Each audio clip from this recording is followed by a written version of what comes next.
ሰዎች አሉም አላሉም የሚፈጠርም የሚጨመርም የሚቀነስም ማንነትም ክብርም የለም።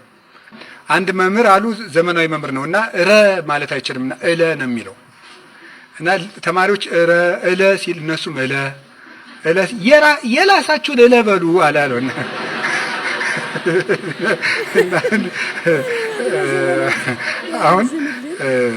አሁን ምን ልነግራችሁ ፈልጌ ነው። ከቃሉ ጋር ናቸው።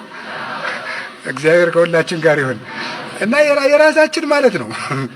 የራስ ሰው እንደፈለገው ያስብ፣ እንደፈለገ ማሰብ ይችላል።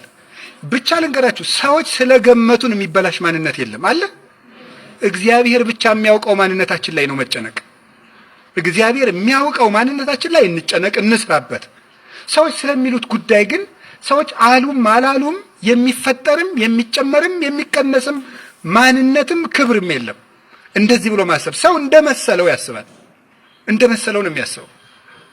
ወሬ ሰምቶ ያስባል፣ እንደለመደው ያስባል፣ እንደ ቀድሞ ዕውቀቱ ያስባል፣ በመንፈሳዊ መጠኑ ልክ ያስባል፣ በእድሜው ልክ ያስባል። ሰው እንዳቅሙ ነው የሚያስበው። እንዳቅሙ ያስባል። ግን የሚያስበው በዚህ መጠን ነው ማለት ነው። በቃ እንደዚህ ብሎ ማሰብ ነው።